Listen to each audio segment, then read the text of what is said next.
Good morning, evening, afternoon, whatever time it is, wherever you are. I hope you're having a good one. I'm the Mainly Digger.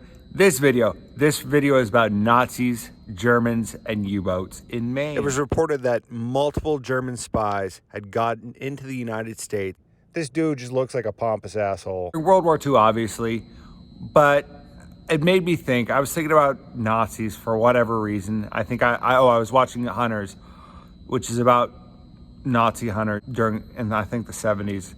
Anyway, and it made me think about Nazis in World War II in Maine, and that there was definitely two that were on the coast of Maine that arrived through you. But the details are in the video. Watch the rest of my video. Anyway, that made me think about Germans, and I wanted to make a video about Germany, and not Germany, but World War II, Maine and World War II, and how this affected Maine. Maine, during World War II, before and after, started putting up forts. Coastal forts were erected around Maine because Maine is a coastal state. It's surrounded by water, by ocean, the Atlantic Ocean, obviously. But this gives me a chance to talk about Fort Baldwin,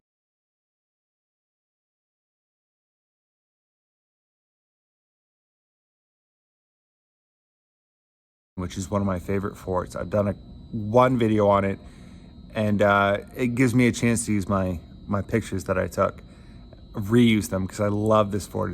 It's a gorgeous fort, but it was used in World War II, used to protect the harbor, or Kennebec River, because Kennebec River was and is the pretty much a road into Maine, like the center of Maine.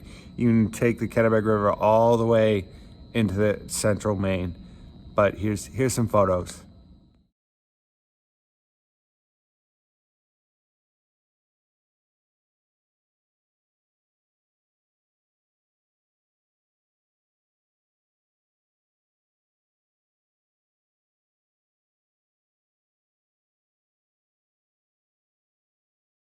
It was reported that multiple German spies had gotten into the United States by 1942 using the coast of Maine as cover because it's Maine, everything's so thick and rugged.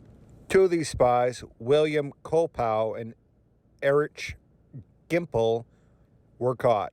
William Kolpow was an MIT dropout, an American citizen who enlisted into the Navy and couldn't hack it.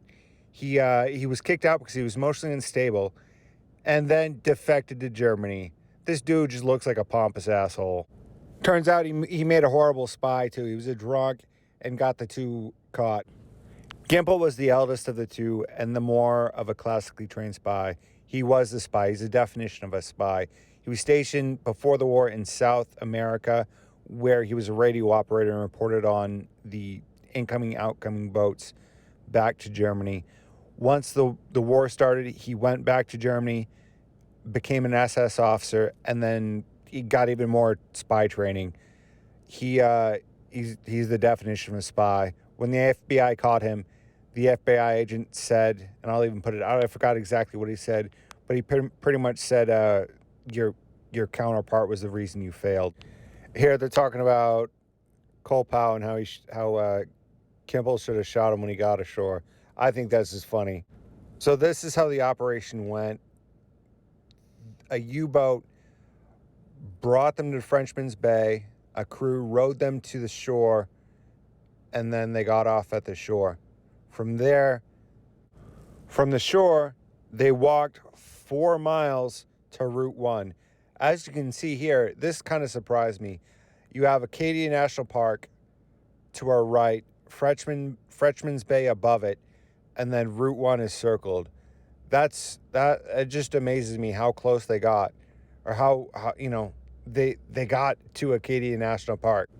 So once they got ashore on Frenchman's Bay, they walked 4 miles to Route 1, then caught a taxi to Bangor, and then took the train to Portland, and then they went to New York. They were going to report on the Manhattan Project. They were going to New York, and they got a room in New York.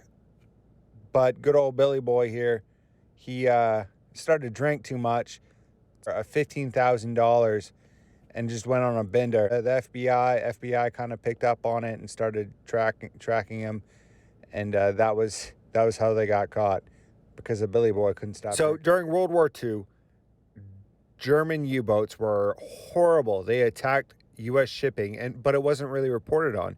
In the coast of Maine, the ships would be reported as lost at sea, or a storm hit or something like that, but they were down because of German torpedoes or German U-boats. German U-boats traveled in packs of 4 and wreaked havoc on the East Coast, but like I said, weren't really reported on. This story comes from Portsmouth Naval Shipyard. This is Frederick Steinheif, who was a commander of 4 German U-boats who surrendered and was brought to Portsmouth Naval Shipyard. On the shipyard, there's a jail. It's not in use anymore, or a prison. It was a military prison, and this is where the German sailors were housed for a time. They were not treated well there at all. All their belongings were stripped from them and sold or given away. They did not have a good day there. I will say this: the Geneva Convention was not enforced. They were beaten, and it was brutal for them, so much that they were moved. As you can see, this is a more modern day look at the prison. It is a creepy pit place. It is shut down and you can't go in there, but it is creepy. The crews of the U-boats were sent to Massachusetts and were going to be housed at Fort Devens. While there, they were paraded around the streets. There was a Marine who guarded them.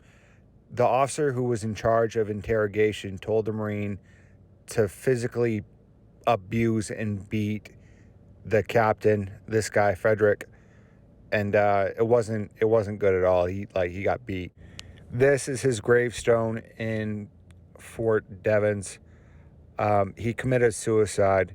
I was always told that he had a pistol on him and he shot himself, but another article I read is he slit his wrists.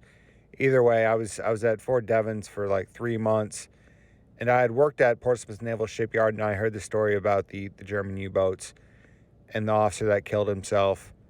And then I went to Fort Devens, and they have a plaque, and I was like, oh, it was just a weird connection, a sad story, but well, I don't know, it's just weird. It's a really weird connection.